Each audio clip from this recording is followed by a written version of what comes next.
todos. Esta es el día número 4, cuarto y último día, de estas jornadas que llamamos confabulaciones, escrituras plurales y lecturas colectivas. Bien, la mesa que está a punto de tener lugar ahora es la segunda de nuestras mesas colectivas de diálogo y lleva el nombre de Lecturas Colectivas 2, Conspiraciones Borgianas, Judas y los Gnósticos. ¿Sí? Bien, está compuesta por Edna Goldman, María Seblever, Constanza Casagrande y Fabián Bautista, que son integrantes del equipo, que también integro junto a otros compañeros. Es un equipo Filocit, Borges y las religiones, de la Facultad de Filosofía y Letras de la UBA.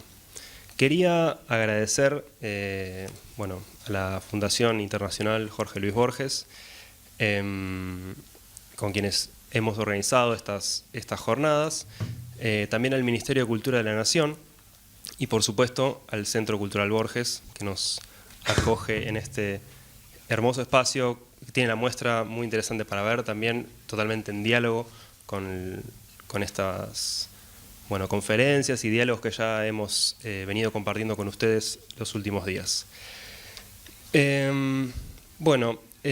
Queríamos un minuto antes aclarar que esto no es una clase para que no puedan decir nada, al contrario, queremos abrir el diálogo, compartirles nuestras lecturas a ustedes, si tienen alguna inquietud, que por favor las compartan, las pregunten, comenten, observaciones que tengan, se lo pueden hacer idealmente cuando terminen las 4 exposiciones y les agradecemos mucho por venir, por acercarse a hablar de literatura y Borges, que siempre es muy lindo. Así que, sin más, los dejo con las exposiciones. Bueno, gracias, Nico. Yo quisiera empezar con una cita del comienzo del prefacio a la versión de King James de la Biblia hebrea que escribió George Steiner en 1996. Cito: "Lo que tienen ustedes en la mano no es un libro, es el libro. Esto es, desde luego, lo que significa Biblia. Es el libro que define, y no solo en el ámbito occidental, la noción misma de texto".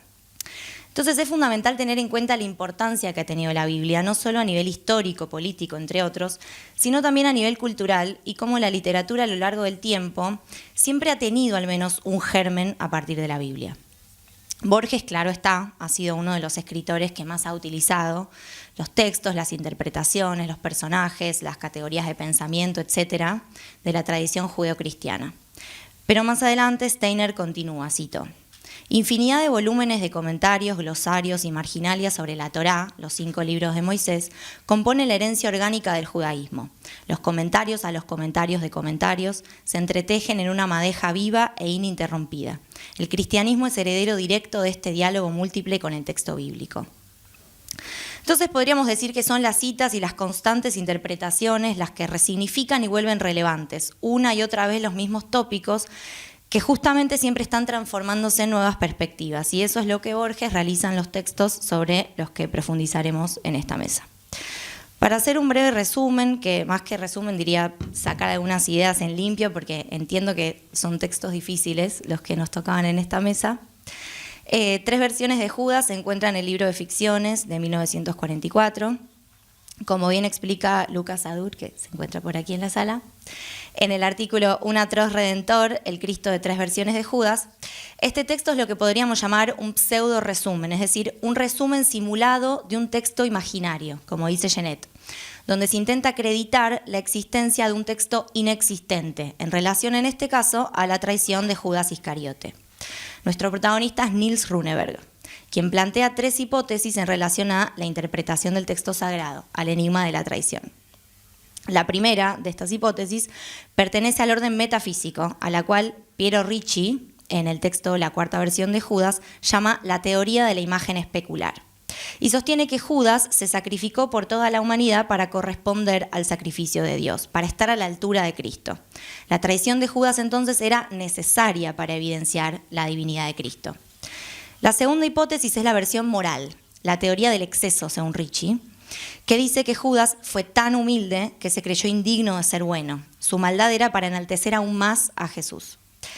Y la tercera versión, y quizás la más disruptiva, es un razonamiento lógico, la teoría del héroe secreto para Ricci, que sostiene que Dios se rebajó a ser hombre, los hombres son pecadores, Judas realizó el máximo pecado que se podría cometer, entonces Judas es el verdadero hijo de Dios.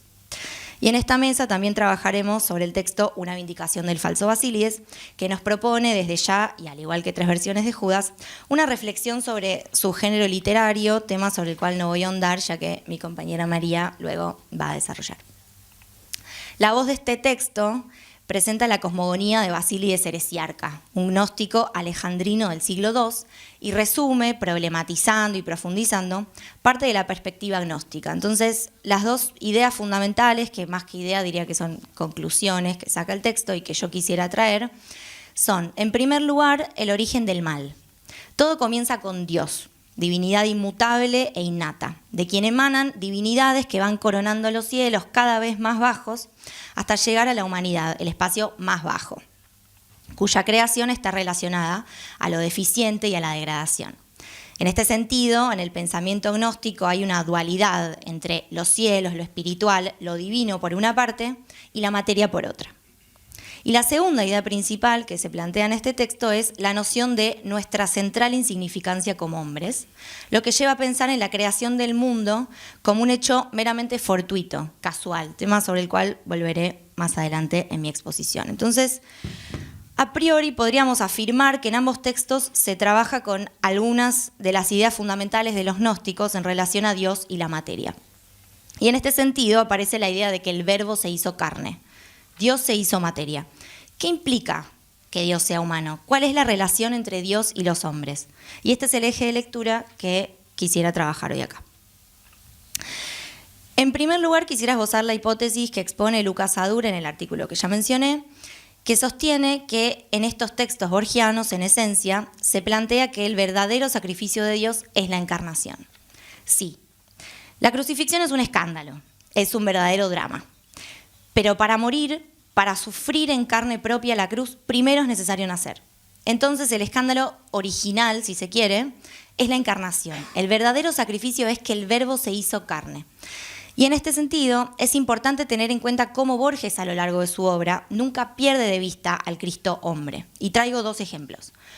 Uno es el poema Cristo en la cruz, que se encuentra en Los Conjurados de 1985, en donde el yo lírico dice: la negra barba pende sobre el pecho. El rostro no es el rostro de las láminas, es áspero y judío. Y el segundo ejemplo es el poema Juan 1.14, que pertenece al otro del mismo, del 64, que dice: Dios quiere andar entre los hombres y nace de una madre como nacen los linajes que en polvo se deshacen. Es decir, hay una clara intención de mostrar a Cristo como humano. En el primer ejemplo, de describirlo sin aquella idealización, sino como un hombre que sufre, que tiene relieve al tacto, que es semita. Y en el segundo caso es más explícito. Dios nace de una madre, como nacen los hombres, e incluso hay una referencia al polvo que también la podríamos relacionar al pasaje del Génesis de la Biblia hebrea, en donde se dice que Dios crea a Adán del polvo de la tierra. En el texto Una vindicación del falso Basílides aparece también la idea de la encarnación cuando se habla de divinidad deficiente con material ingrato. Y luego agrega: la baja humanidad mereció la lástima del Dios intemporal, que le destinó un redentor. Este debió asumir un cuerpo ilusorio, pues la carne degrada. Los gnósticos rechazaban el concepto de la encarnación porque justamente implicaba la idea de juntar lo más alto, lo divino, con lo más bajo, lo material. Entonces, de nuevo, es un escándalo pensar que Dios se hizo carne. ¿Qué implica que Dios esté en la tierra? ¿Implica que tenga acciones propias de humanos? ¿Implica que pueda cometer errores, que pueda pecar, como sostiene la tercera hipótesis de 3 versiones de Judas? ¿Implica que deba realizar lo que realizan los hombres, cosas bajas y mundanas, como por ejemplo ir al baño? A propósito de esto, Milan Kundera expuso su rechazo al concepto de Dios porque no creía que Dios pudiera haber concebido una forma de vida en la que fuera necesario defecar. Entonces, como contestación a Kundera, John Berger escribió un texto llamado Una carga de mierda. En este breve pero profundo, poético y muy irónico ensayo, Berger reflexiona sobre lo que implica lo escatológico para los que vivimos en la Tierra. Traje algunas frases para leer, pero les recomiendo que lo lean porque es muy hermoso. Dice: la mierda cae deslizándose en la carretilla. cuando se la vuelca con un peso muerto. El olor a podredumbre y de allí al olor a putrefacción, a corrupción. El olor a muerte, sin duda. No conduce, sin embargo, a la vergüenza, ni al pecado, ni al mal, tal como el puritanismo con su desprecio por el cuerpo ha tratado de demostrar. Otra cita. La mierda aparece en chistes tan universales porque nos recuerda, de modo ineludible, nuestra dualidad, nuestra naturaleza sucia y nuestro deseo de gloria. Y la última cita que traje dice: el mal no deriva de la materia que se descompone, sino de la capacidad humana de persuadirse a uno mismo. Y subrayo este fragmento. El mal no deriva de la materia que se descompone, sino de la capacidad humana de persuadirse a uno mismo, que me lleva justamente a una idea primordial que plantea Susana Fresco en su tesis sobre la idea de Dios en Borges, dentro de la que le dedica un capítulo a los gnósticos. Fresco toma un libro central que teoriza sobre el gnosticismo, que es el de Hans Jonas. Y este autor toma el concepto de lo extranjero para pensar en la idea gnóstica. Es decir, el hombre debe presuponerse extrañado del mundo material, un extranjero en la tierra, para poder alcanzar la gnosis.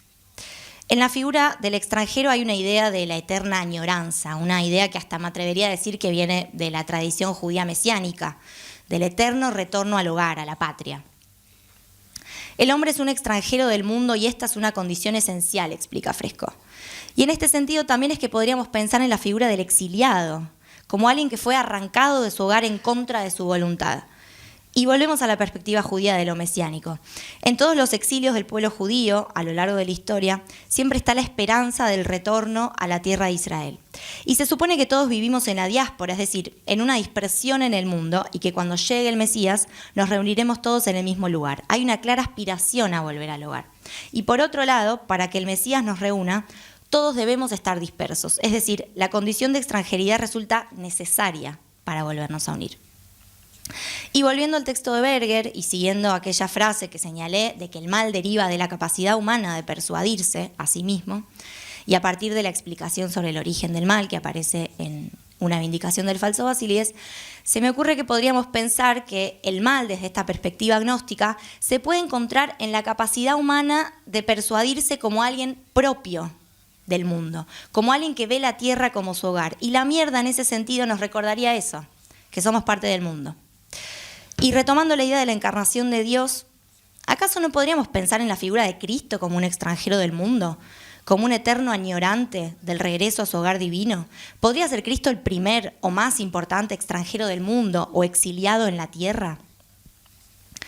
La última idea que quiero traer a esta exposición es la otra fuerte conceptualización que aparece en una vindicación del falso Basílides, que tiene que ver, como decía antes, con la creación como hecho casual y la insignificancia de los hombres. Siguiendo la doctrina gnóstica, si los hombres fuimos creados a partir de esta degradación de los cielos, fuimos creados de alguna manera de forma instantánea, es decir, se borra la cronología temporal. Hemos sido creados sin una decisión. ¿Qué quiere decir que somos insignificantes? ¿Acaso es un don, como lo plantea la voz de una vindicación del falso Basílides? ¿Por qué sería un don la insignificancia? ¿Será porque nuestras acciones carecen de consecuencias? ¿O puede ser también para enseñarnos a ser humildes, por ejemplo? ¿Qué quiere decir que Dios en ese sentido se desliga de toda la responsabilidad de lo creado? En la primera parte de la Biblia hebrea podemos ver a un Dios personalísimo, que crea, da vida, habla, castiga, da consejos, enseña. Es decir, vemos un Dios que se preocupa y se responsabiliza por su creación. De seguir la perspectiva gnóstica del texto borgiano, que cree que el Dios bíblico, el de las Escrituras, es el Señor del cielo del fondo, Dios no se responsabilizaría por su creación porque simplemente somos una mera casualidad, somos insignificantes para Él, somos una consecuencia, un resto de esa estructura de los cielos. Y volviendo a lo que dije al principio, de que la tradición judeocristiana se encuentra fuertemente arraigada a la constante exégesis, quisiera relacionar esta idea de la insignificancia con la interpretación bíblica.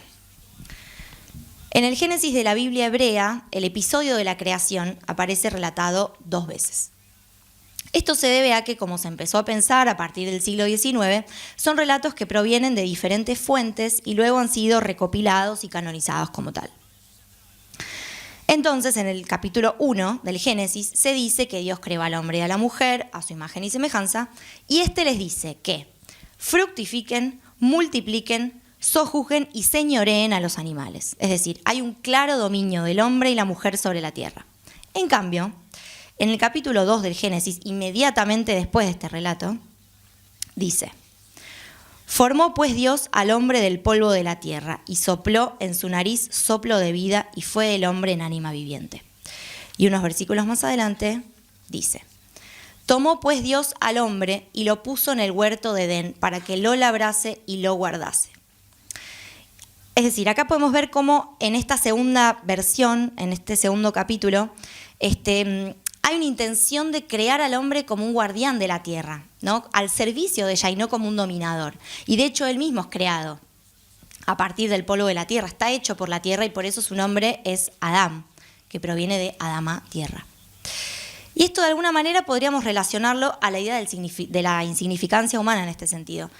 ¿Qué implica ser insignificante? ¿Es realmente la idea de que no importamos? ¿Es un intento de pasar desapercibidos? ¿Es una enseñanza para que agachemos nuestras cabezas y seamos humildes? Y retomando una vez más la figura de Cristo, ¿Él no es acaso el que vino a defender a los humildes? Palabra que puede ser entendida tanto a nivel moral como a nivel material, pero no solo a los humildes, sino también a todos los insignificantes, a los pecadores, a los que la sociedad margina y los guió, los encaminó hacia el reino de los cielos. Y acá traigo un pequeño fragmento de las bienaventuranzas, en este caso del Evangelio según Mateo, que dice: bienaventurados los pobres en espíritu, pues de ellos es el reino de los cielos. Bienaventurados los que lloran, pues ellos serán consolados. Bienaventurados los humildes, pues ellos heredarán la tierra. Bienaventurados aquellos que han sido perseguidos por causa de la justicia, pues de ellos es el reino de los cielos. Y como realicé en las jornadas del año pasado sobre Borges poeta, quisiera traer una vez más, y porque el público siempre se renueva, un pequeño fragmento de un midrash, que es una literatura exegética judía desarrollada por los rabinos de la época antigua, que se basa en la interpretación y conceptualización de la Torá, el Pentateuco. En uno de estos midrashim, que se llama Vaikra Rabá, se discute sobre la creación del hombre. Y en la parte de la Torá en la que se describen las leyes, primero aparecen aquellas referentes a los animales y luego las que deben cumplir los hombres. De este modo, el Midrash señala que aquí el orden sigue el relato de la creación, es decir, primero los animales y luego el hombre. Y en este sentido se dice que el orden de la creación fue así para que el hombre no se vislumbre superior. Cito: si el hombre merece, le decimos, fuiste creado antes que toda creación. Si no, le decimos, el mosquito te precedió. Es decir, esta idea de la insignificancia del hombre, de que hasta el más mínimo insecto fue creado antes que él, se remonta incluso hasta las interpretaciones bíblicas. Y por último, para finalizar y darles pie a mis compañeros, ya que estamos en una mesa de análisis sobre los gnósticos, quisiera terminar con una herejía de razonamiento lógico, al igual que en 3 versiones de Judas, y aventurarme en este modo de deducción revolucionariamente borgiano.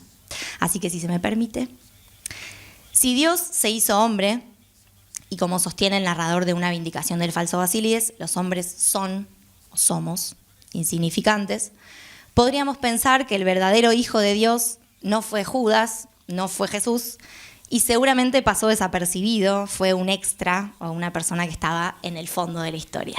Gracias.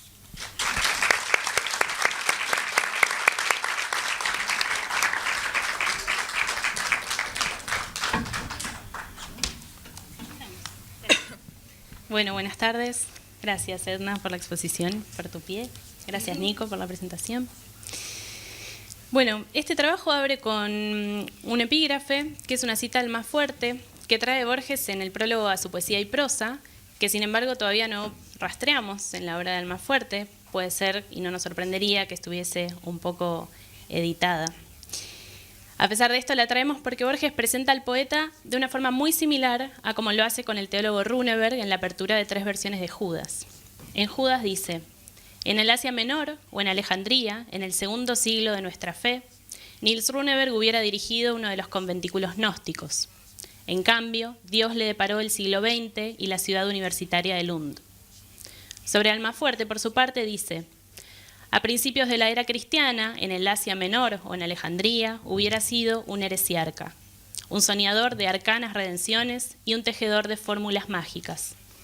El destino le deparó los suburbios de la provincia de Buenos Aires. El epígrafe entonces dice: el estado perfecto del hombre es un estado de ansiedad, de anhelación, de tristeza infinita. La pregunta por los géneros discursivos, para buena parte de la obra de Borges, es por lo menos compleja y motivo de muchos debates teóricos. En esta mesa nos convocan precisamente dos textos cuya inscripción en un género determinado es problemática. Una vindicación del falso Basílides apareció en la prensa en el 32 y en el mismo año se incluyó en Discusión. Tres versiones de Judas se publicó primero en Sur y luego en Ficciones en el 44. O sea, ambos formaron parte primero de contextos en los que se podrían haber leído como artículos o ensayos. Sin embargo, una vindicación se inscribe luego en un volumen de ensayos, como es Discusión, mientras que tres versiones en uno de precisamente Ficciones. Es algo que nos interesa particularmente porque la idea de esta intervención es preguntarnos sobre todo por el lugar de la verdad en estas producciones. ¿Es de igual naturaleza la reflexión sobre la verdad en un texto que circula en una publicación literaria que en uno que lo hace entre ensayos y artículos de opinión? Es también en relación a esta pregunta por la verdad que pensamos en qué lugar ocupan las nociones gnósticas. Acá, como adelantó Edna recién, sabemos que esta doctrina religiosa antigua ofrece un gran potencial literario para Borges, que despliega en varios de sus escritos y muy especialmente en estos dos. Se trata de una corriente teológica surgida durante los siglos I y II, que discrepó con el cristianismo ortodoxo en varios puntos, y traemos nuevamente dos que mencionó Edna también. El primero, y acaso el más significativo, es la concepción y la valoración de la creación humana. Como mencionaba Edna recién, para los gnósticos el Dios verdadero es un ente abstracto y alejado de nuestra dimensión, del que nos separan muchas deidades inferiores, lo que puede explicar, entre otras cosas, el hecho de que exista el mal en un universo que fue creado por un Dios perfecto. Por otro lado, y siendo el que más me interesa ahora, está el modo de acceso a ese conocimiento divino, al conocimiento de ese Dios verdadero. Para esta doctrina se trata del concepto central de gnosis. Sabemos que para el cristianismo dogmático, el conocimiento de Dios se da únicamente mediante la fe. Puede estar acompañado, por supuesto, de pensamiento racional, pero el punto necesario ocurre en la experiencia de la fe. Para ciertas escuelas gnósticas, en cambio, ese conocimiento, ese acercamiento, ocurre en el uso de la razón. Ahora, para ir un poco a los textos, tanto en una vindicación como en tres versiones, y como en buena parte de la narrativa borgiana, hay alguien que busca. Por un lado, en Judas tenemos al teólogo Runeberg, por el otro, en Basílides, a esa primera persona que enuncia, que narra sus descubrimientos. Lo vemos desde la primera frase: yo sabía que las páginas omniscientes del primer volumen del diccionario. Esta voz cuenta el recorrido que realiza por diversos materiales teóricos y que lo hizo detenerse en la cosmogonía de Basílides, un referente gnóstico.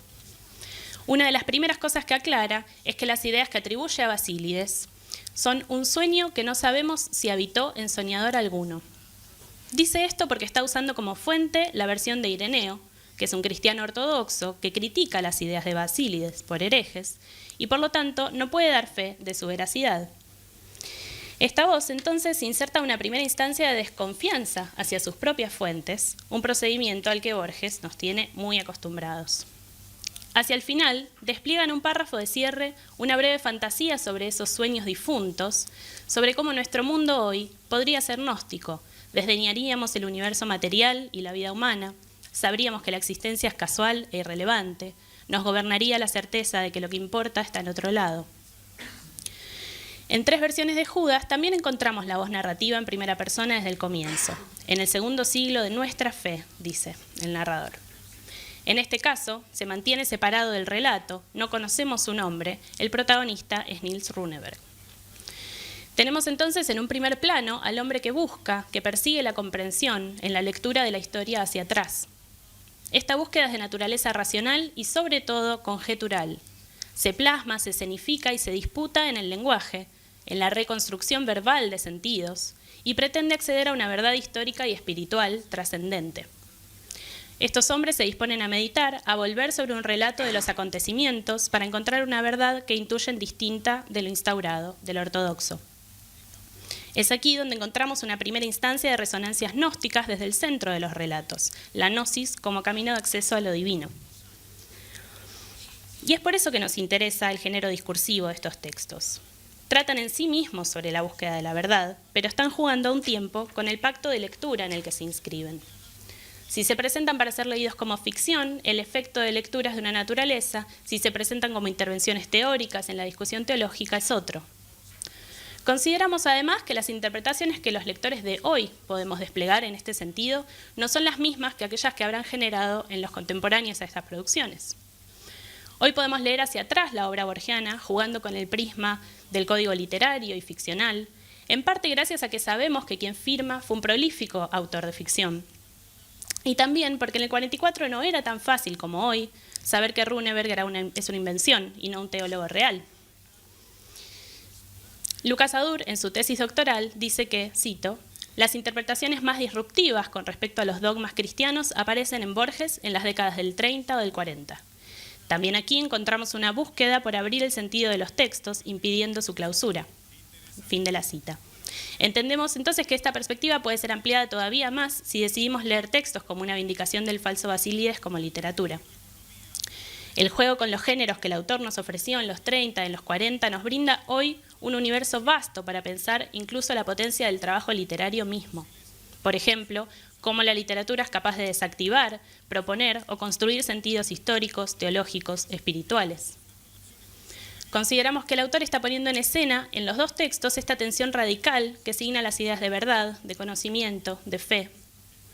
Y esa tensión se puede ver primero en esta construcción ambivalente sobre el género y en segundo lugar cifrada en el personaje de Runeberg y la relación que se establece con el narrador de su historia.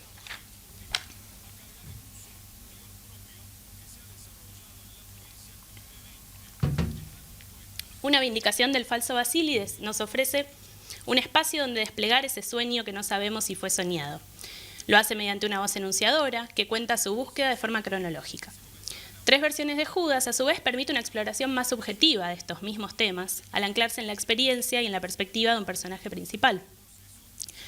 A ambos textos los ronda la pregunta ordenadora, ¿qué pasaría si? ¿Esto significa que se quedan en el juego hipotético o nos ofrecen cierres, conclusiones? ¿Con qué lógica se despliegan esas indagaciones? ¿Cuál es su desenlace? 3 versiones no deja de ser la historia de alguien que cree que develó el secreto divino. Y el narrador, sobre todo hacia el final, se acerca tanto a la perspectiva del protagonista que logra incluirnos en su convicción. Pero esto no es así desde el principio del relato. Tenemos un narrador que, si bien empieza diciendo segundo siglo de nuestra fe, insertándose a grandes rasgos en la tradición cristiana, describe y presenta a su personaje como un gnóstico a deshora, a pesar de aclarar después que se trata de un evangélico. Y luego además introduce un punto de duda sobre sus meditaciones. Dice: alguien observará que la conclusión precedió, sin duda, a las pruebas. Y pone pruebas entre comillas. Luego dice: quien se resigna a buscar pruebas de algo no creído por él o cuya prédica no le importa. El narrador entrecomilla las pruebas de Runeberg porque son de índole dialéctico. ¿Fe cristiana o gnosticismo? El mismo narrador, que a priori parecía inscribirse en la tradición signada por la fe, expresa su desconfianza hacia esas pruebas racionales y lo hace para argumentar. Es lógico que en el recorrido del teólogo encontremos una intuición antes del trabajo argumentativo. Para este narrador primero se cree y luego se explica o se intenta explicar. ¿La fe precede al razonamiento? ¿Ilumina el camino? ¿O la razón permite creer? Estamos ante un personaje que sí persigue el acceso al conocimiento sagrado con la razón, a pesar de que su narrador lo entrecomille. Como dijimos, los elementos gnósticos que mencionamos no están evocados solo temáticamente ni solo en los nombres, sino en la forma misma de estos textos. Ambos ensayan y actualizan esa búsqueda por el sentido, se estructuran como un intento de acercamiento a la verdad. ¿A dónde llegan entonces o qué produce esa búsqueda? ¿Y cuáles son sus límites? En una vindicación se describe la teología gnóstica de esta forma. En el principio de la cosmogonía de Basílides hay un Dios. Esta divinidad carece majestuosamente de nombre, así como de origen. Su medio es el pleroma o la plenitud. Y luego se especifica: la baja humanidad mereció la lástima del Dios intemporal, que le destinó un redentor. El Cristo esencial atravesó los cielos superpuestos y se restituyó al pleroma. Los atravesó indemne, pues conocía el nombre secreto de sus divinidades. Finalmente, citando a Ireneo, dice: estos misterios no deberán ser pronunciados, sino guardados en silencio. Se cita entonces a Ireneo, que habló contra Basílides, para explicar en qué consistiría el acceso a ese pleroma, al espacio de la divinidad real, a la salvación. Se trata de conocer los nombres. Y en definitiva, lo que hace Runeberg al identificar a Judas con Dios es conocer los nombres. O no sabemos, cree que los conoce. Busca el acceso a esos nombres mediante la reflexión, y el hecho de que nadie se haga eco de esa información a la que cree haber accedido es lo que representa para él una suerte de confirmación celestial, que lo corre de la esfera conjetural, que sea solo accesible para él. Como decía Ireneo, estos misterios no deberán ser pronunciados sino guardados en silencio. Runeberg toma para sí esa convicción gnóstica, lee en ese silencio una confirmación sagrada, luego teme por su castigo y luego lo ruega. Una vez que Runeberg acredita que accedió a esa verdad y no pasa nada en el mundo, asume su central insignificancia, entiende que esa revelación es solo para él y que además blasfemó al intentar enunciarla. Si Dios ordenaba esa indiferencia, Dios no quería que se propalara en la tierra su terrible secreto, dice el narrador de Judas. Pero de nuevo podemos preguntarnos, ¿esa es la lectura que hace Runeberg? Sostiene una actitud gnóstica que es acaso parodiada por su narrador, que lo entrecomilla, y que en las dos ocasiones centrales donde se refiere a los hitos clave del razonamiento de Runeberg, refuerza las nociones de intuición o de conjetura. Cito: Runeberg intuyó en esa indiferencia ecuménica una casi milagrosa confirmación. Y luego, Dios, arguye Niels Runeberg, se rebajó a ser hombre para la redención del género humano. Cabe conjeturar que fue perfecto el sacrificio obrado por él. Si las conjeturas teóricas no necesitan de una confirmación externa para ser verdad, dependen solamente de la fe. Una última observación para pensar en la naturaleza de este narrador en tensión con su personaje. En dos ocasiones adjetiva a las ideas de Runeberg como monstruosas. Cito: la primera edición de Christus hoc Judas lleva este categórico epígrafe, cuyo sentido años después monstruosamente dilataría el propio Niels Runeberg. Y luego, sobre el segundo libro del teólogo, dice: el argumento general no es complejo, si bien la conclusión es monstruosa. A raíz de esta apreciación, y a modo de cierre, pensamos en el cuerpo. Incluso si nos dejamos llevar por su esquema conjetural, el camino racional que sigue Runeberg produce, según su narrador, efectos en su realidad inmediata. ¿Cómo tenemos que leer esos efectos? ¿Dónde se inscriben? La búsqueda de Runeberg por llegar a una explicación lógica sobre la existencia de Judas lo lleva a una experiencia corporal, sensorial. Termina ebrio de insomnio y de vertiginosa dialéctica, pidiendo la muerte y el infierno. Este detalle ya estaba anunciado al comienzo del relato, donde leemos: para Runeberg, estas tesis fueron la clave que descifra un misterio central de la teología. Fueron materia de meditación y análisis, de controversia histórica y filológica, de soberbia, de júbilo y de terror. Los términos previos son términos que refieren al intelecto, los últimos dos, júbilo y terror, son conmociones del cuerpo, igual que la ebriedad y el vértigo del final, consecuencias de este trayecto intelectual. El narrador parece hacer énfasis en el hecho de que el camino hacia ahí es racional, pero la conclusión se expresa en el cuerpo. Lo mismo cuando hacia el cierre enumera las historias que recuerda a Runeberg, que lo hacen temer el castigo divino. Ya no habla de indagaciones intelectuales, sino de los sentidos. Elías y Moisés se taparon la cara para no ver, Isaías se aterró cuando sus ojos vieron, Saúl se quedó ciego, etc. En cualquier caso, después de la conclusión de su derrotero teórico, como comentamos, Runeberg termina pidiendo la muerte y encontrándola. Entendemos que este final, este cierre en su aventura, tiene resonancias claras con la doctrina gnóstica. Runeberg se aterroriza por haber intentado revelar los nombres. La pregunta por esa revelación, por la verdad de su conclusión, es el punto de perturbación con el que el narrador deja a los lectores. Esta no deja de ser una representación de la conversación del teólogo consigo mismo. Y esa perturbación es un espléndido despliegue de la pregunta por la fe, lugar privilegiado e infinito de la pregunta, de la respuesta a veces, y sobre todo de la anhelación, volviendo al más fuerte, a Borges. Porque como resume una vindicación, como los caudalosos ponientes de la llanura, el cielo es apasionado y monumental, y la tierra es pobre. Gracias.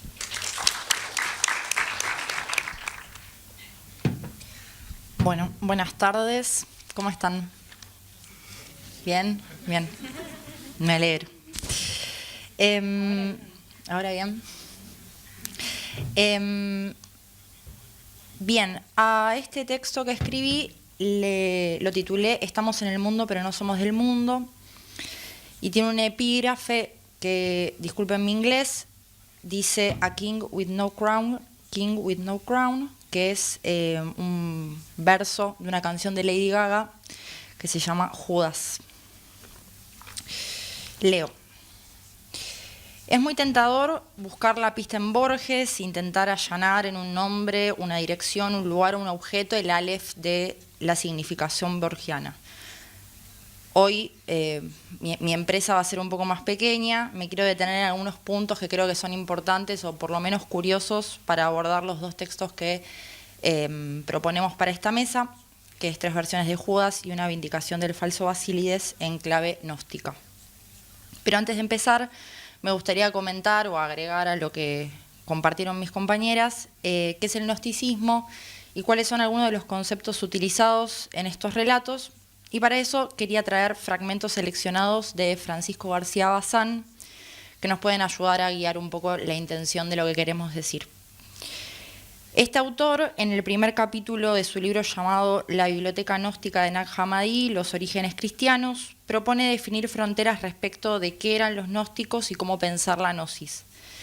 Aparentemente el término gnosticismo es bastante nuevo, data del siglo XVII, y se usó de manera despectiva porque refería a un tema bastante polémico dentro de la Iglesia que tenía que ver con las herejías religiosas. Para delimitar un poco más, como dice García Bazán, hay 3 puntos fundamentales para decir de la actitud gnóstica: la negación, el rechazo del mundo como un todo y el acosmismo, que es una teoría que no valora al mundo sensible o lo concibe desde un lugar hipotético. En resumen, el gnóstico se percibiría preso de este mundo, tiene una necesidad de escapar de él, y solo el conocimiento de todas las cosas al mismo tiempo, de sí mismo, de Dios, de lo propio, de lo ajeno, que capaz esto del conocimiento al mismo tiempo nos suena a algo, lo liberaría de esa cárcel. Pero hay 2 cosas específicas que quiero tomar de ellos y que se derivan de estas premisas fundamentales del estudio de García Bazán. Una es la postulación del Dios desconocido, como un Dios que crea el mundo y se retira, que ya estuvieron hablando las chicas, y la importancia del secreto en estas comunidades, cuestiones que con un poco de suerte y si no tengo un aneurisma como Runeberg, voy a poder retomar más tarde.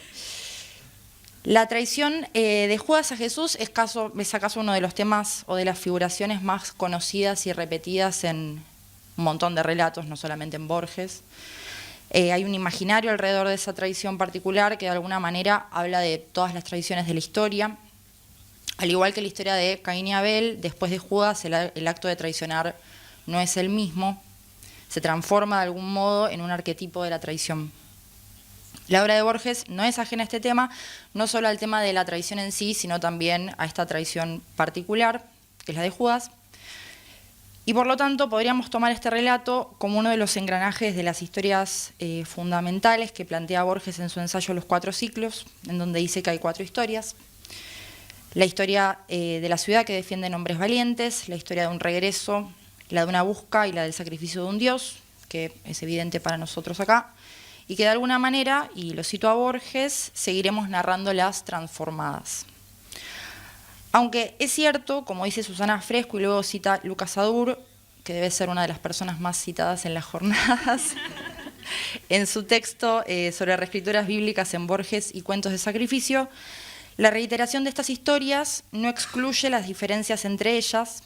También además podríamos decir que cada relato es múltiple, no solo por su reescritura, sino también por su interpretación contextual, por sus relecturas. Para sumar, en palabras de Gerard Genet, podríamos decir que la historia de Judas funciona como hipotexto de este ensayo, cuento, pseudo resumen que es 3 versiones de Judas. Quiero plantear, en todo caso, eso, una relectura, una interpretación. Lucas Adur dice en El atroz redentor que en la tercera versión de Judas, Runeberg va a sostener que el Hijo de Dios es Judas, no Jesús, justamente porque es un traidor y esa es la condición para su sacrificio. No se puede pensar en que Dios haya encarnado en un hombre y que esté libre de pecado, porque una de las condiciones de la humanidad es de hecho pecar. O sea que o Dios fue pecador, o Dios no fue Jesús, o, voy a decir algo un poco tenebroso, Dios no fue hombre. Tomando esta lógica atributiva o de traslación de la condición divina y salvífica de un Dios, de un Cristo, así como el teatro ingresa en la realidad, en el tema del traidor y del héroe, atribuyéndole al traidor la condición de héroe gracias a ese espectáculo, y voy a citar: Kilpatrick fue ultimado en un teatro, pero de teatro hizo también la entera ciudad y los actores fueron legión, y el drama coronado por su muerte abarcó muchos días y muchas noches. Teniendo en cuenta esta cita, Jesús sería el representante de la escenificación de la redención. Judas, por lo tanto, sería el representante que redime al mundo por la traición. Ambos actores de la economía de la redención. Lo va a decir Borges también más adelante en la secta de los 30, que lo traigo para pensar qué había en los años 40 ya contenido en Borges de esto que dice más adelante. Y cito: era preciso que las cosas fueran inolvidables, no bastaba la muerte de un ser humano por el hierro o por la cicuta para herir la imaginación de los hombres hasta el fin de los días. El Señor dispuso los hechos de manera patética. Y después, en la tragedia de la cruz, lo escribo con debida reverencia, hubo actores voluntarios e involuntarios, todos imprescindibles, todos fatales. Entonces, lo que me gustaría que pensemos juntos es en la posibilidad de que Borges plantee en 3 versiones que el sacrificio de Jesús va a ser una teatralización inolvidable de la redención, mientras que la traición de Judas va a ser la verdad opacada, ocultada, secreta, de algún modo, por esta puesta en escena de Cristo. Por lo tanto, podríamos pensar que no es que sin sacrificio no hay salvación, sino que sin la traición no hay salvación para la humanidad.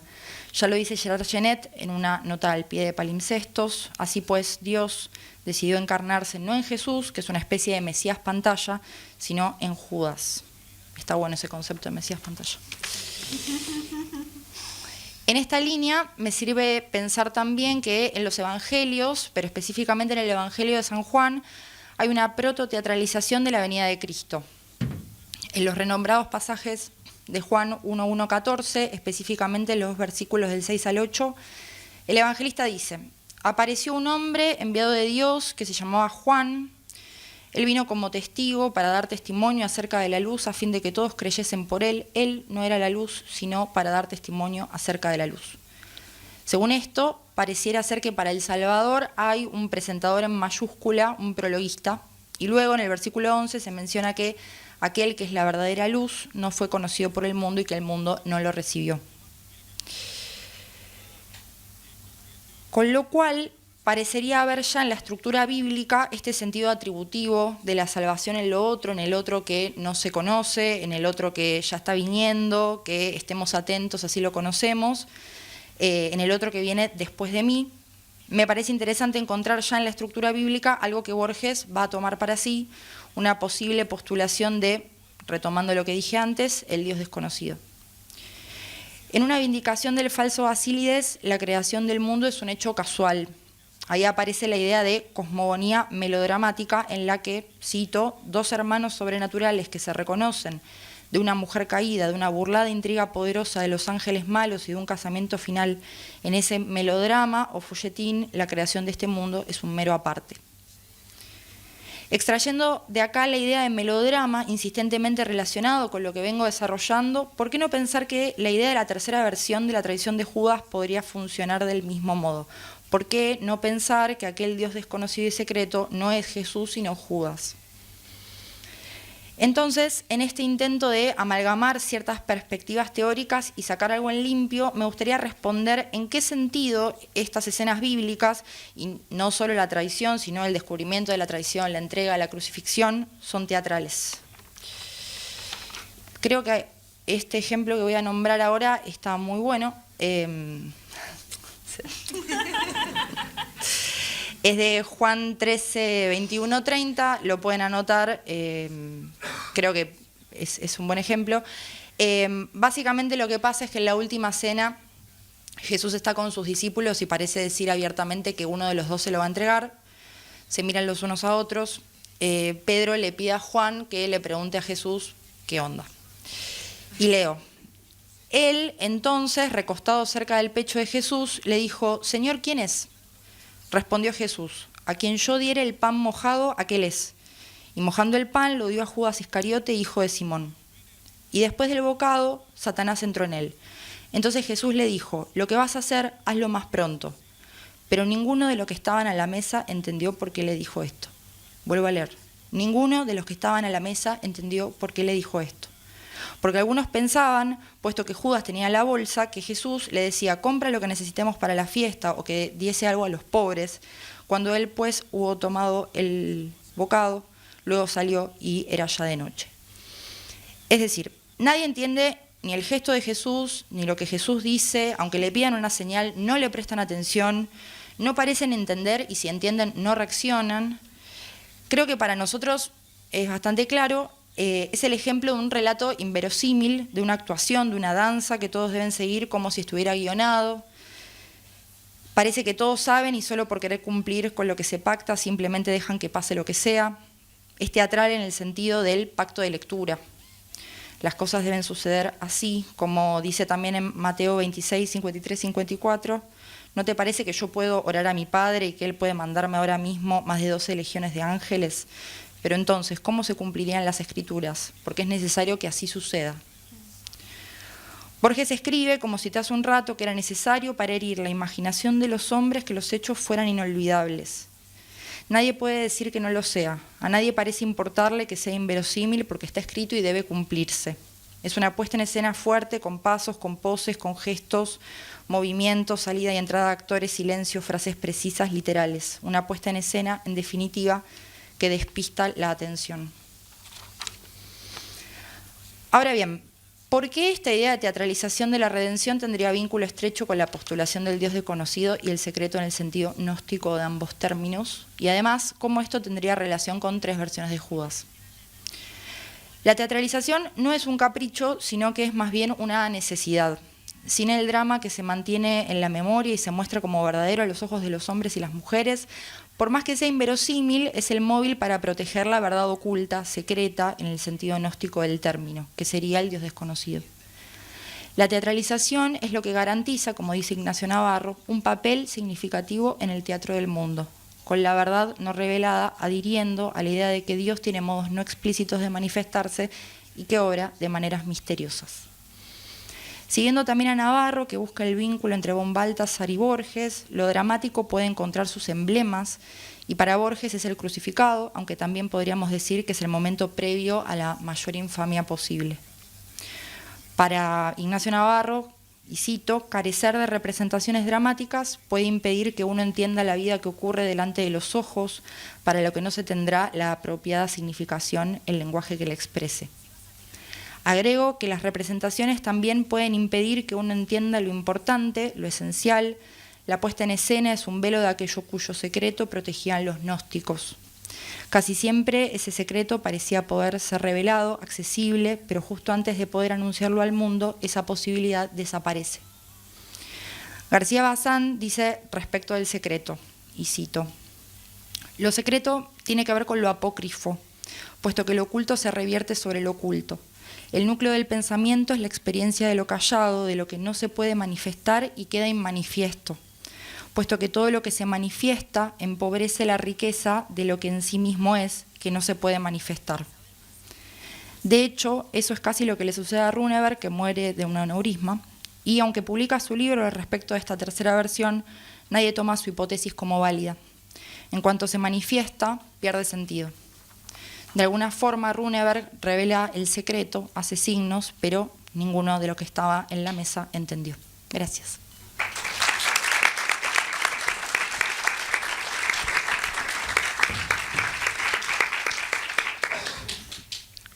Bueno,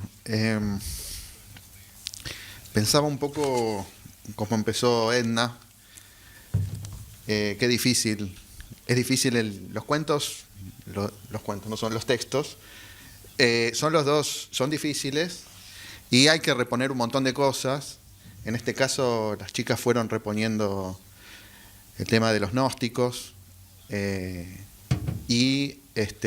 bueno, en mi caso va a ser un poquito más específico, voy a tratar solamente sobre uno de los textos, que es 3 versiones de Judas, y más específico aún porque voy a tratar sobre las referencias y todo lo que tiene que ver con la teología de San Pablo. Voy a ir despacio, voy a tratar de ir aclarando algunos puntos porque quizás no todos tienen tan fresca algunas cosas de la Biblia, o quizás no todos las leyeron, o la citan de memoria todos, no sé si...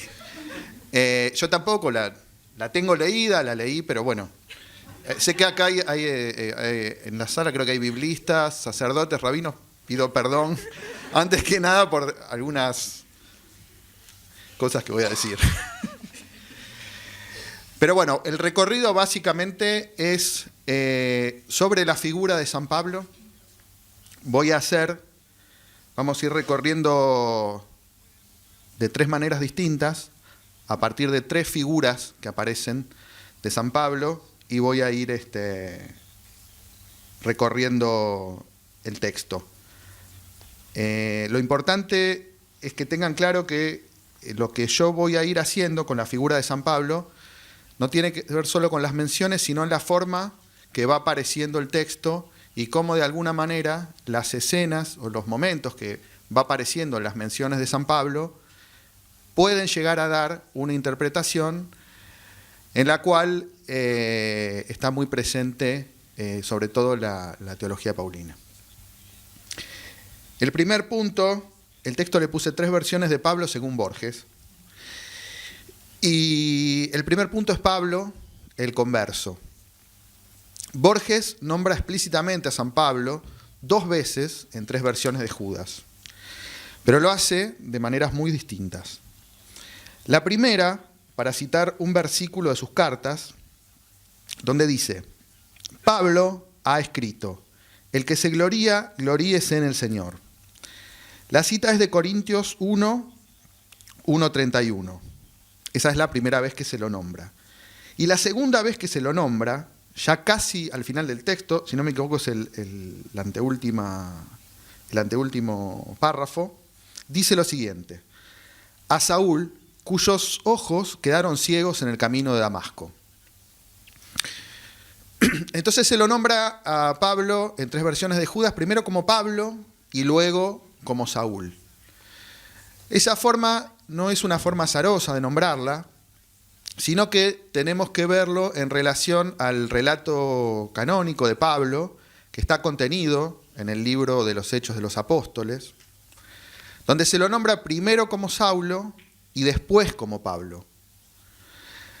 Este es un tema que la crítica bíblica discutió bastante, ya que muchos judíos en la antigüedad, que pertenecían al mundo grecorromano, también tenían un nombre griego, latino, pero, sin embargo, la tradición cristiana asoció desde un principio ese cambio de nombre a la conversión al cristianismo por parte de San Pablo. Pablo, según se narra en Hechos de los Apóstoles, era un judío que perseguía y encarcelaba a los primeros cristianos, y que camino a la ciudad de Damasco queda ciego al contemplar una luz fuerte mientras escucha las siguientes palabras: Saulo, Saulo, ¿por qué me persigues? Ese era Cristo, no sé si alguno se acuerda, se cae del caballo. ¿Sí? La idea de caerse del caballo, cuando te dicen vos te caes del caballo, tenés que caerte del caballo o bajarte del caballo, viene de ahí. Así que Pablo se queda ciego. Y esto lo nombra Borges al final del texto, ¿no? A partir de ahí, entonces Pablo se convierte al cristianismo y emprende la misión de predicar a los paganos en nombre de Cristo. Esto es lo que se llama y se conoce tradicionalmente con el nombre de la conversión de San Pablo, al que Borges hace explícitamente en el texto referencia. Pero en 3 versiones de Judas se invierte la forma de nombrar, diferente o invertida a la que aparece en Hechos de los Apóstoles. Primero se lo nombra como Pablo y después se lo nombra como Saúl. En el primer caso, se cita la primera carta de los Corintios, donde Pablo predica el cristianismo a judíos y paganos, Pero la segunda vez que se lo nombra, justamente, cuando se hace referencia a su conversión, aparece con el nombre judío Saúl, y además se lo asocia a la tradición judía junto a Moisés y Elías. Si la tradición cristiana leyó la conversión de Pablo a partir de este cambio de nombre, de Pablo a Saulo, y lo asocia a un lugar específico, el camino de Damasco, Borges se sitúa en el mismo lugar, pero el camino que hace es el contrario. Más bien sería un volver atrás, como si Pablo, en el camino de Damasco, se volviera hacia la fe judía. Me gustaría poder mostrar, en este caso, no solo el procedimiento, que es la inversión, que aparece en 3 versiones de Judas, sino también hacer notar hasta qué punto Borges conocía y hacía jugar en sus textos estos tópicos de la tradición cristiana. Esta afirmación está demostrada por Lucas Adur, nuevamente. Todo lo demostró Lucas Adur en su tesis. Y a los que recomiendo, está en internet, la pueden leer. Así que yo recomiendo que lo hagan. Porque queda muy claro que si bien Borges trabaja un montón de temas, trabaja las religiones, nosotros trabajamos con Borges y las religiones, el tema de la tradición cristiana o judeocristiana no es un tema más para Borges. Borges cita la Biblia, cita innumerables veces a la figura de Cristo, y no es la misma mirada que Borges tiene cuando habla, por ejemplo, o del Islam o del budismo. Pero el uso que hace Borges es un uso sutil, a veces de forma alusiva, a veces en referencias, como lo que estoy tratando de mostrar ahora, y que incluso en una primera lectura pueden pasarnos desapercibidos. Avanzo un paso más, para mostrar bien en detalle que lo que Borges suma al relato de la conversión de San Pablo, y que muy probablemente muchos de ustedes ya se habrán dado cuenta, y es que Borges no dice Saulo, dice Saúl. No voy a profundizar tan finito, ni me voy a poner con este tema, pero sí quiero decir que tiene que ver con una forma de Borges de citar la Biblia. En general él trabaja con una versión que es la Biblia protestante, la Reina Valera de 1909, que él creía que era muy superior a la Torres Amat, que era la versión católica que se conocía en ese momento. Y la versión Reina Valera, que es la que cita en este texto, sin embargo, cita Saulo y no Saúl. Por lo tanto, Borges ahí realizó un cambio con el nombre, porque Pablo, que viene de Paulus, es romano, pero Saulo, si bien es un nombre judío, está helenizado, y así figura en la Reina Valera. Sin embargo, Borges, como si fuese una forma de remarcar el origen judío de Pablo, coloca a Saúl, ¿no? Que además, en el Antiguo Testamento, es el primer rey de Israel. Por lo tanto, se remarca este origen judío y de alguna manera, de forma simbólica, se desanda el camino de conversión a Pablo, esa escena donde Pablo queda ciego y a la que hace referencia a Borges. Borges insistió en recordar a los católicos de su época, esto también hay un tema acá con Borges y el grupo de católicos al que era amigo, y él siempre remarcaba que el cristianismo era una secta judía. Por lo cual debemos inferir que Borges también sabía sobradamente que si el cristianismo dejó de serlo en algún momento, es sobre todo por la acción y el pensamiento de San Pablo. Por lo tanto, esta es una relación que con San Pablo charlábamos con los chicos, siempre de alguna manera está apareciendo. Entonces, esta es una de las hipótesis principales que quería presentar, que era esta figura de Pablo subterránea, pero insoslayable, que aparece en los textos, y que en un punto aparece como un denominador común que estamos pensando como lectura colectiva, que es la pregunta que se abre a partir de esto, que es la relación, obviamente, entre razón y fe, que está tan presente en estos textos y que venimos charlando, ¿no? En este caso, la figura de Pablo puede pensarse en ese entrecruzamiento de 3 versiones y 3 formas de recorrer la relación fe y razón, que serían la de Pablo, la de Judas y la de Runeberg, ¿no? Pero en este primer punto yo solo tomé el aspecto religioso de la conversión de Pablo, ¿no? Que pasó de judío a cristiano sin dejar de considerarse judío. Esto es una construcción a posteriori que hicimos los católicos. Aunque como muchas veces declara él mismo en sus cartas, ha sido también considerado un traidor por los propios judíos. Y esta relación también está en Runeberg, que todo el tiempo, en su apellido, pero en su fe cristiana, es protestante, pero considerado también como un hereje. Y a su vez, también en la figura de Judas, que como uno de los apóstoles que se separa de la incipiente secta cristiana para conspirar con los saduceos. Punto 2, segunda figura de Pablo, Pablo como apóstol y discípulo. Avanzo un poquito más en la forma que tiene Borges de nombrar a Pablo. Dijimos que lo nombra como Saúl, no como Saulo, y al principio cambia de Pablo a Saúl. Pero en el Nuevo Testamento se dice que Jesús eligió 12 apóstoles, pero que tuvo muchos discípulos. En los Hechos de los Apóstoles se nombra a Pablo como discípulo, pero nunca como apóstol. Sin embargo, en sus cartas, Pablo se nombra a sí mismo como apóstol de Cristo, pero también como el último apóstol. Recordemos que Paulus significa pequeño. Y es el único elegido en forma directa por Cristo, sin intervención de los 12. En 3 versiones, Judas se nombra de forma casi idéntica a cómo se lo nombra a San Pablo en el Nuevo Testamento. Cito textual.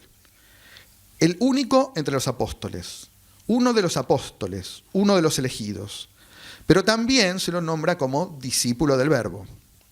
Y en esto debemos decir que Borges, con su mirada microscópica, siempre capta, como observa Magnavaca, algo del carácter esencial de ciertas polémicas filosóficas, pero que también son históricas.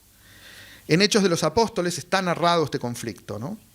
Nombrarse discípulo o apóstol no es un simple nombre, sino que significa pasar de la predicación al pueblo judío sobre el mensaje de Cristo a la predicación de todo el mundo pagano y darle un mandato de autoridad a quien lo hiciera.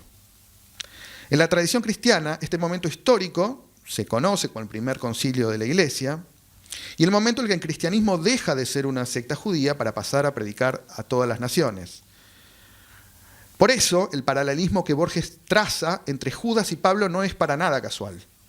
Runeberg utiliza la diferencia apóstol-discípulo para autorizar a Judas, y por eso se subraya, cito textual, fue uno de los apóstoles, uno de los elegidos, un varón a quien ha distinguido así el Redentor, merece de nosotros la mejor interpretación de sus actos. Y les pido que retengan la palabra varón, que después vamos a ver a qué se refiere. Ahora bien, fijemos un poco la mirada en Runeberg. Ya dijimos que al igual que San Pablo es un judío cristianizado, pero se dice en el texto que es hondamente religioso y es miembro de la Unión Evangélica Nacional, 2 categorías que perfectamente podrían coincidir en ese momento histórico con la figura de Pablo en Hechos de los Apóstoles, un defensor de una causa religiosa que también era política. Sin embargo, más allá de este paralelo, en cierto sentido podemos decir que Runeberg era un fiel discípulo de San Pablo, al menos en lo que hoy se conoce o se llamaría como el método exegético, ¿no? Runeberg sigue casi desde el principio el método exegético de San Pablo, o al menos el que él inaugura dentro del cristianismo, el método tipológico, método que, según sabemos por estudios filológicos, seguramente San Pablo haya tomado de judíos helenizados en la región de Alejandría. Para no confundir, el método tipológico consiste en buscar una figura ideal o un tipo textual y luego su contrario o antitipo. San Pablo busca, por ejemplo, dice que Cristo es el nuevo Adán, porque si Adán es el hombre que llevó a la humanidad al pecado, entonces Cristo sería lo contrario, sería su antitipo, porque es el que lleva al hombre a la liberación del pecado. Aplicando esta misma lógica, Borges, y obviamente llevándola al extremo, Runeberg termina encontrando que ese redentor es antitipo de Adán, y no es Cristo, sino Judas. Y lo hace también citando textos proféticos del Antiguo Testamento, igual que lo hace San Pablo. Sin embargo, Runeberg sigue el método de San Pablo en otro sentido, además del exegético, quizás más filosófico pero no menos radical.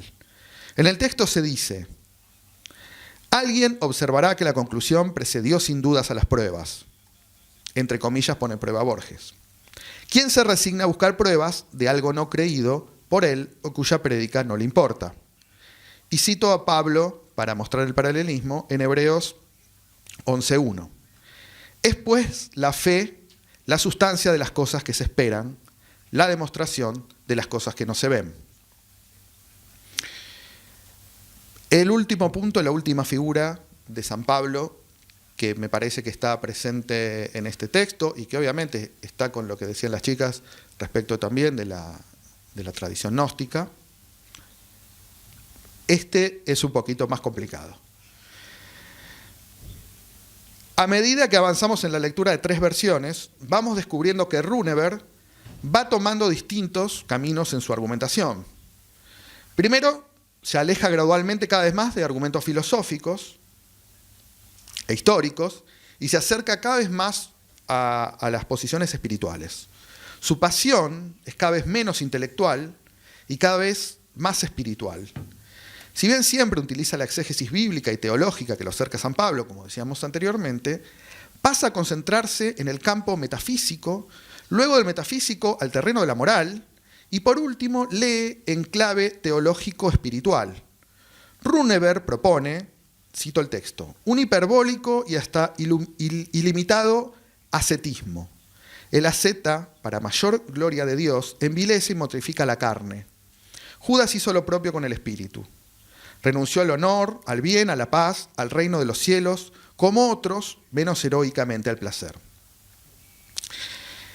La cita concentra no solo aspectos de la espiritualidad y la teología de San Pablo, sino que también aparecen rastros de la exégesis que tanto las tradiciones protestantes como católicas hicieron de San Pablo. No voy a desarrollar, por una cuestión de tiempo, este punto, pero me parece importante mencionar este nudo polémico que aparece en el texto y que habilita a pensar las distintas tradiciones. Y sí voy a decir que el tema de la conversión de Pablo, que es el que vengo proponiendo como escena exegética, abarca un aspecto mucho más amplio del que desarrollamos hasta acá, en donde solo me limité a mostrar la conversión religiosa de Pablo como figura en el texto. La conversión, en realidad, tal como lo indica su nombre, es un camino hacia adelante y hacia atrás. Un con que hace referencia al momento, un completarse con, pero también un versus, a un giro, a un dar vuelta. En los primeros siglos del cristianismo, tomando la visión griega, se utilizaba para el tema de la conversión el término metanoia. Un momento de quiebre hacia un proceso de transformación interior profunda. Las cesis serían esas prácticas y virtudes que se necesitan ejercitar para alcanzar esa plenitud espiritual. Tiene la tradición cristiana todo un desarrollo sobre esto en el que tampoco voy a entrar, pero que evidentemente nombrarlo para Borges no es casual, sino que hay toda una polémica. Si ustedes cuando leyeron el texto se van a dar cuenta que todo el tiempo Borges está haciendo mención a las virtudes, que son las virtudes cristianas, ¿no? Por eso, virtudes, que viene de vir, del latín, quiere decir varón, por eso también se lo nombra de esa manera y por eso decía, retengamos esta palabra, ¿no? Es una fuerza propia del hombre. Esto es muy de la teología católica que Borges de alguna manera interpelaba y obviamente que nace mucho en relación con la tradición griega y está retomando claramente en los textos de Pablo. Ahora voy a mencionar en específico para mí de cuáles.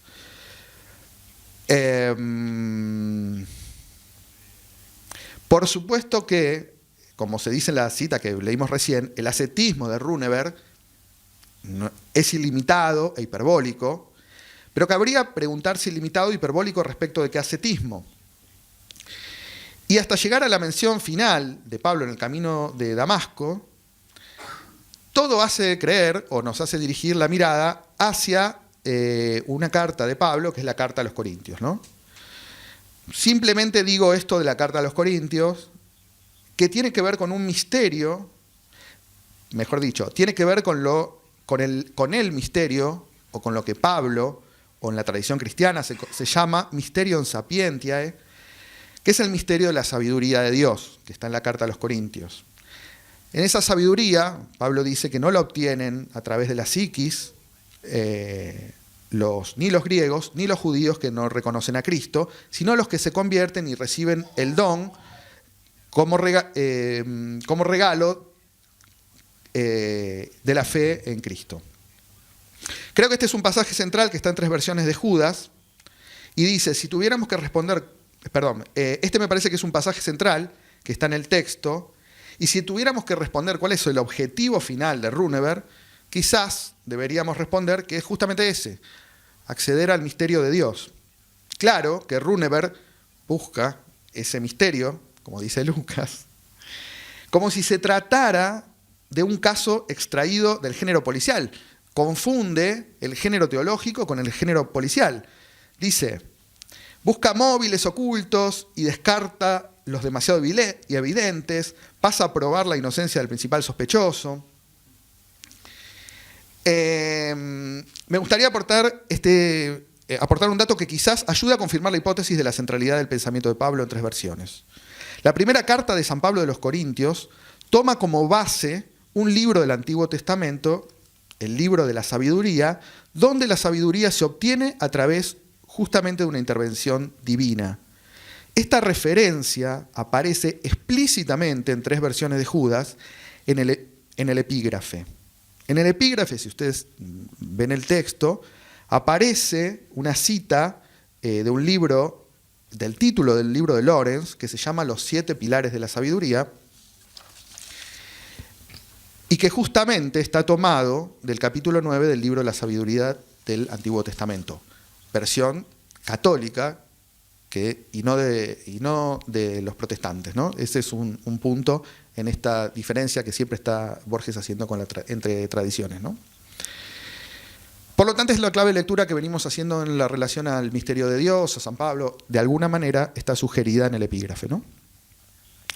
De esta manera, el camino de Runeberg, al igual que el de San Pablo, es susceptible de ser pensado como un camino de conversión. Tanto uno como el otro se abren a buscar la sabiduría, la revelación del misterio, y emprenden una ascética, un camino que busca la unión con Dios. Ahora bien, ya casi al final del texto, aparece la referencia concreta al momento de conversión de San Pablo en el camino de Damasco.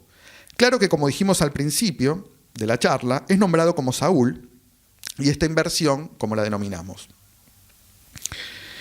Justamente en ese momento, Runeberg siente que accede, igual que San Pablo, a una revelación. Runeberg vaga por las calles de Malmo y luego muere de un aneurisma. El final del texto es fascinante, pero también es un final abierto que nos permite y nos abre la posibilidad de pensar de otra manera la relación entre la literatura de Borges y el misterio de Dios. Si todo fue obra de la casualidad y Runeberg simplemente muere, sería lícito pensar el texto como en tono paródico. No existe nada después de la muerte, por lo tanto no hay misterio y simplemente Borges haría una parodia. Todo el recorrido de Runeberg, su vida, su exégesis y su búsqueda incesante de Dios no tendrían sentido y por lo tanto el objetivo de Borges sería simplemente demostrar la incoherencia de todo discurso metafísico. La metafísica no sería más que una rama de la literatura fantástica, como se menciona en Tlön. Ahora bien, si invertimos la proposición y pensamos en la irrupción del género fantástico en el texto, podemos imaginar que efectivamente la muerte de Runeberg respondió a una intervención divina. Esta perspectiva abre la posibilidad de pensar otros 2 finales, pero también otras interpretaciones sobre la literatura de Borges. Estos dos finales los anticipa de dos formas distintas el propio Runeberg, que parece convencido de haber accedido a un conocimiento de Dios que le comportará un castigo. La idea de una maldición por la soberbia de querer alcanzar a Dios mediante la razón o el esfuerzo, idea que asocia la tradición judía en el texto, cuando Pablo es nombrado Saúl, indicaría que la muerte de Runeberg podría deberse a este motivo. Pero también podría pensarse la muerte de Runeberg como una bendición. Esta idea está presente en las cartas de San Pablo y también en la teología cristiana. Su origen parece ser justamente el libro de la sabiduría, que aparece en el epígrafe. La muerte puede ser una bendición de Dios para salvar a algún alma de que caiga en el pecado, o también podemos obtener la gracia de morir por Cristo que pedían los primeros mártires cristianos, entre ellos San Pablo. Recordemos que Runeberg pide la gracia de estar junto al Redentor. Estos dos últimos finales, pensarlos como maldición o bendición divina, implican dejar de lado la lectura paródica del texto y nos abren la posibilidad de pensar desde otro punto de vista y quizás atravesar de otra manera, y cito las últimas palabras del texto, las complejidades del mal y del infortunio. Nada más. Gracias. Fue maravilloso todo lo que expusieron. Estoy abrumado de tanto conocimiento bíblico, el recorrido que hicieron de los textos. Yo pensaba también que estos dos textos, quizás, o muy probablemente uno mucho más célebre que otro, ya aparecen conectados, ¿no?, con ese final de una vindicación del falso Basílides que termina preguntándose si hubiera triunfado Alejandría y no Roma, y que el otro empieza diciendo que en Alejandría Runeberg hubiese estado cómodo entre ciertos círculos. Bueno, algunos comentarios antes de pasar a las preguntas, o comentarios si ustedes tienen también. Me gustó mucho la idea, Edna, esa pregunta, que me parece potente como pregunta, de si el verdadero hijo quizás pasa desapercibido. Y vos dijiste casi un extra, que es, digamos, conexión directa con lo teatral, ¿no? Digamos, como parte de un mundo que es un gran teatro. Y en el texto de Constanza, esa explicitación de lo teatral me pareció fascinante, ¿no? Yo pensaba que solo faltan las didascalias, más o menos, en el texto bíblico, y ahora sale y ahora entra. Eso me encantó. Con respecto al texto de María, me pareció también maravilloso. Y esa forma que coincide, ¿no?, entre los textos y lo que se retrata, esa búsqueda, esa pregunta. Pero vuelvo a lo que decía Edna, que me parece potente como pregunta. No sé si se llegan a respuestas concluyentes o sí o no, y se niegan o se problematizan, pero que en tal caso uno mismo como lector no sale igual de esos textos, ¿no? Y esa búsqueda de la verdad de la que hablabas y esa actividad, ¿no?, que implica el gnosticismo, también con la revelación que se conecta con el texto de Fabián, en el caso de él, en la figura de Pablo, ¿no? Que también está muy interesante esa relación que vos haces, y las tres versiones, y todo lo que rastreaste de esta lectura de Borges bastante estratégica, ¿no?, por momentos de afiliarlo a una u otra tradición según le conviene, al texto, a él o a lo que sea, ¿no? He pensado también con ese final que tiene el cuento, ¿no?, o el relato, el texto, cómo también coincide, y ya dejo a las preguntas, con el final del cuento El espejo y la máscara, que el rey termina conociendo o termina teniendo una revelación y pasa también de la gloria a ser un mendigo, ¿no? Entonces ese conocimiento que implicaría la gloria o el paso de lo alto, si se quiere, a lo bajo, y a ser un mendigo y deambular entre las calles, que también aparece ahí con Runeberg. Así que si alguien tiene algún comentario para hacer, se escucha desde ahí, así que no hay que pasar micrófono ni nada. ¿Qué nos quiso dejar Borges? pregunta? Todavía me estoy preguntando qué me quiso dejar, pero bueno.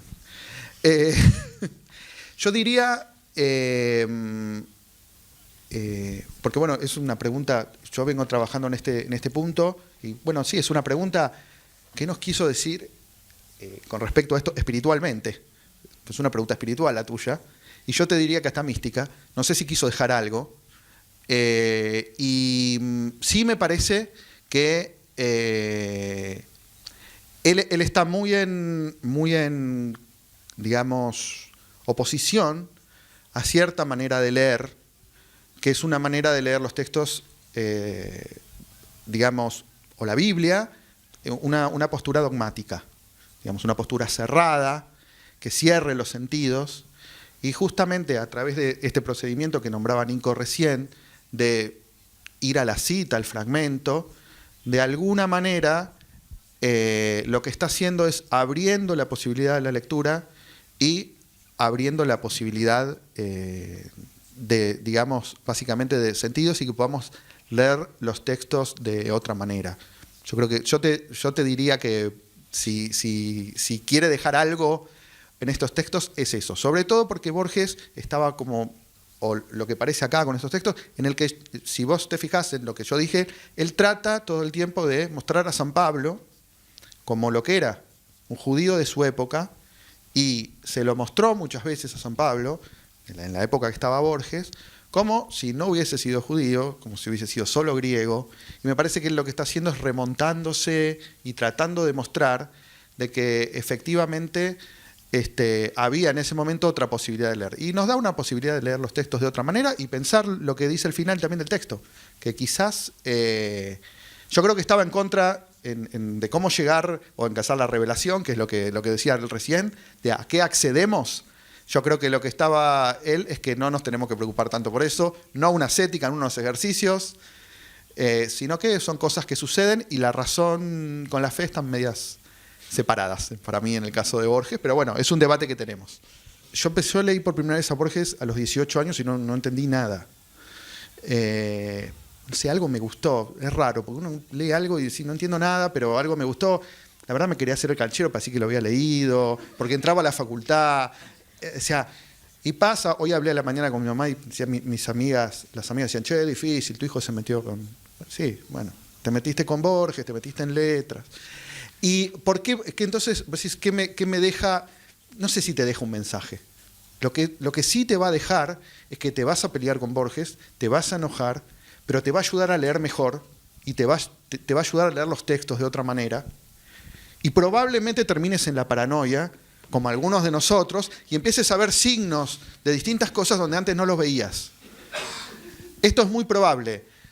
Pero a los que nos gusta leer, la paranoia es fenómeno, mientras te quedes dentro de los márgenes de la facultad y no pases al hospital. Pero quería decirte eso para... simplemente lo que quiere ser también esta charla un poco, ¿no? Una motivación a que a Borges lo lean, digamos, y que vale la pena, aunque a un principio parezca que no se entiende nada, porque en un principio no se entiende nada y nosotros seguimos discutiendo a ver qué nos quiso decir, y en algún momento quizás se revele todo eso. Es un misterio. ¿Alguna otra pregunta, comentario? Bueno, las y los invitamos a la mesa que sigue. Ahora a 4:30 tenemos unos minutos para descansar, bajar un poco. Y 4:30...